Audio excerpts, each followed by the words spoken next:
Hello all, మనకైతే recent గా విజయ్ దేవరకొండ గారి యొక్క సినిమా యొక్క అప్డేట్ అయితే వచ్చింది. VD14 titled as Ranabaali. So ఇది మనకు ప్రీ ఇండిపెండెంట్ మూవ్మెంట్ లో జరిగే స్టోరీ అన్నమాట.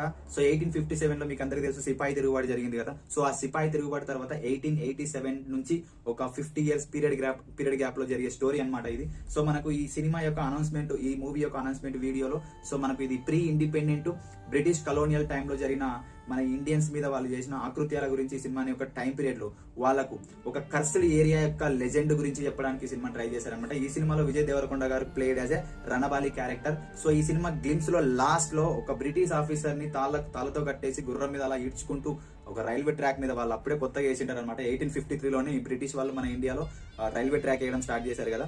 సో అప్పుడే వాళ్ళు ఒక 20 ఇయర్స్ కూడా వెళ్ళకుంటుంది. అలాంటి కొత్త రైల్వే ట్రాక్ మీద అలా ఈడ్చుకుంటూ వస్తా ఉంటే అసలు ఆ మోషన్ కి విజయ్ దేవరకొండ గారు ఇచ్చిన ఎక్స్ప్రెషన్స్, ఆయన ఈసారి తన నట విశ్వరూపాన్ని చూపించబోతున్నాడు అనిపిస్తుంది. ఖచ్చితంగా ఈ సినిమాలో విజయ్ దేవరకొండ గారికి పేరుగా మనకు రష్మిక మందాన గారు అయితే యాక్టింగ్ చేస్తున్నారు అనమాట.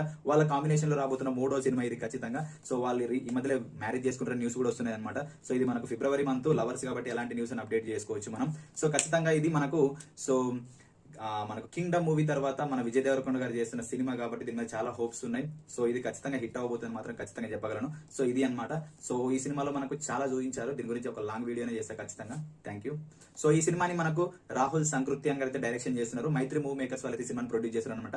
గతంలో ఈయన టాక్సీ వాళ్ళ సినిమాని డైరెక్ట్ చేశారనమాట విజయ్ దేవరకొండ తోటి. సో ఇది వీళ్ళిద్దరి కాంబినేషన్ లో వస్తున్న సెకండ్ ఫిలిం. ఖచ్చితంగా ఈ సినిమా ప్రీ ఇండిపెండెంట్ కాన్సెప్ట్ తోటి వస్తుంది కాబట్టి నేషన్ వైడ్ గా కనెక్ట్ అయ్యే ఛాన్సెస్ ఉన్నాయి. పాన్ ఇండియా లెవెల్ లో తీస్తున్నారు. రీసెంట్ గా విజయ్ దేవరకొండ తన సోషల్ మీడియా అకౌంట్ లో సో మొత్తం ఒంటి నిండా పసుపు పూసుకొని రుద్రాక్షలు వేసుకున్న ఒక చిన్న ఫోటో అయితే రిలీజ్ చేశారు. సో అది మాత్రం సోషల్ మీడియాని షేక్ చేసింది. సో దీంతో చెప్పొచ్చు ఈ సినిమా ఎలా ఉంటుందో. రణబాలి ఈసారి కుమ్మాలి బాక్స్ ఆఫీస్ ని.